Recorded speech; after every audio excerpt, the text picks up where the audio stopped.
Woo-wee! If you're here, either A, you're subscribed, and that, I thank you. Or B, this title really made you think, how could this one man make you stop reading comics? And you know what? I'm going to tell you about that today. Let's rock into the intro so I can rock your socks off with this story time. I am vengeance. I am the night. I am Polar Bear. To start this chapter of my life, comics, we need to go back to the year 2010. Well, making me feel kind of old, but that's fine. But it's okay. We are just going to go over that briefly. This is when I was really reading comics, and of course, Batman comics. I reread Grant Morrison's Batman run over and over and over.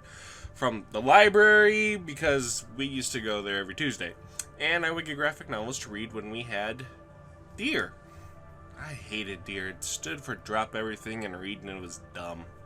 I don't like reading. I absolutely hate it. Reading the script brings me dread because there's no pictures. Anyways, comics was the only way I would read, and still is to this day. My girlfriend, she reads real books. I read, well, my comic books. But, sorry, fast forward to 2011, and we get to the Batman the New 52. Obviously, my favorite run of all time. I enjoyed every book that came out. I was in high school then, so I have extra money to get the hardcover books and whatnot, because I didn't collect single issues yet. We go to 2016 when the trade paperback came out. Batman, I Am Gotham. I remember getting it for Christmas. Well, I got both trades. Maybe it was 2017. Whatever, just, it's after Scott Snyder's run, obviously. Now, at this time, we had the Rebirth Batman suit, and I was already on the fence about that, even though now I think it's one of the best suits they've made for Batman.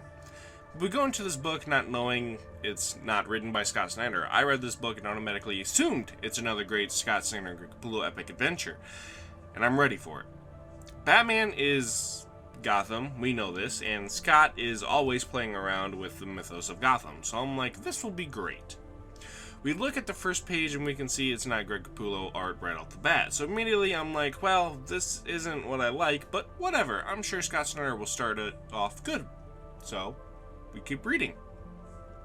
I read through the first issue, the airplane gets shot down, and I'm like, okay, cool. Starting with some action, I can dig that, and then we have Hugo Strange talking about the Monster Man, and I'm like, oh, that's kind of dumb, but alright, maybe he's setting up for something good. Spoiler alert, it was not good.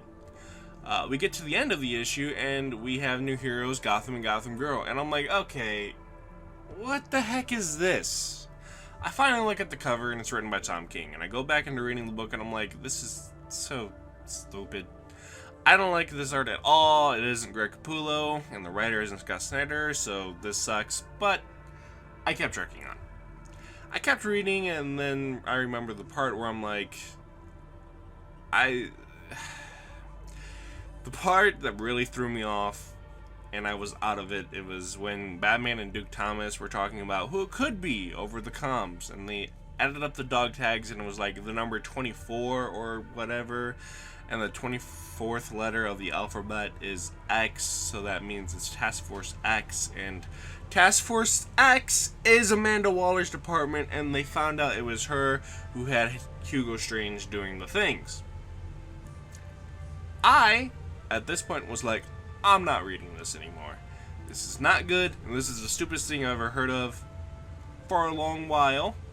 And for also a long while, I didn't read Batman comics, or comics in general, probably for years.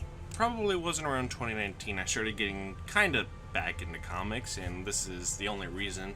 It actually wasn't because of Scott Snyder was like doing Batman thing or anything. I think Last Night on Earth came out, but no, it was because I heard that Batman The Dark Knight Returns Part 3 was coming out, and Frank Miller was writing it again. Even though this came out, I'm pretty sure, a lot sooner than that, but this is the time when I found out about it. So I got the hardcover, I got a spiffy new job, and I was able to afford it, and that's what got me back into comics for the final time. Kinda. The whole 2020 thing happened, so I ordered them off Amazon, and when things got back to normal, I went to the shop and I decided, you know what? I'm gonna pick up the Batman comic, and from then on, I have been collecting ever since. I have completed a mini comic book run since then. As you may know, my New 52 run, Peter J. Tomasi and Patrick Gleason's Batman and Robin run, Jeff Johns' Green Lantern, kinda, and even so, Tom King's Batman run. With that being said, I have grown a lot since I first read I Am Gotham, and I have learned that there are other writers who can write Batman.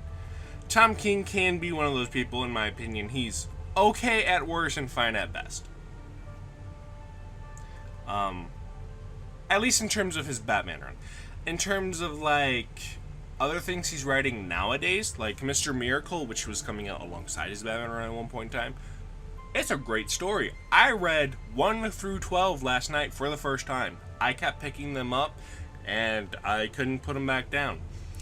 I read Wonder Woman. His Wonder Woman run right now, it's one of the best things that DC is putting out. It is nominated for an Eisner Award. Penguin is really good, and those are the only other things I can think of with Tom King. I think when it comes to Batman, he's kind of but even then, Batman, the winning card, it's pretty good. Well, it should get a review on this channel someday, probably. But what I'm trying to say is that Tom King's Batman run is probably one of his worst and best things he has done since then. And I have read his entire run of Batman. I haven't read his spin-offs, like that being Batman and Catwoman and Batman Killing Time, but they are in my collection in my Tom King box. I read about half of Batman the Winning Card, so, I mean, I still think it should get a review on this channel. But it's a retelling of Joker's origin, but in modern day.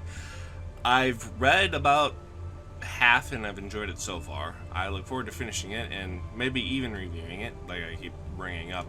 I'm sorry, I'm reading the script. And being bad at this YouTube thing. But all in all, his run together isn't the worst thing in the world. There are a lot of major plot holes and problems that are still not resolved even to this day. But all in all, it's not the worst thing, and I read... Okay, well, I read... It's not the worst thing I read, except Nightmares. That was really all bad. But City of Bane was interesting. It just didn't have a satisfying payoff to me in the end. And the way they took Flashpoint Batman out of the equation and Bane just killed him at the end by breaking him. Honestly, I'm ribbing on City of Bane, but there are a lot of enjoyable moments. If Flashpoint Batman wasn't the villain of it, and like in issue 22, if Thomas told him to be good and not be Batman, but we find out the entire time it was him who was like making everything bad happen to Batman in his life, it's kind of a big plot hole. But you know what? It's fine. I also haven't talked about Batman 23. It is one of my favorites from the run. And honestly, one of my favorite arcs from this run is I Am Gotham, actually. So there's proof that over time opinions can change. Nightmares won't change, but what can you do about that? But that is why Tom King made me quit reading comics for a while, and a little history of your friendly neighborhood polar bear. But I hope you guys liked this video, and if you did, please give it a like. And if you guys like Batman or me, hit that red subscribe button and turn it gray. And don't forget to keep collecting the comics that you like.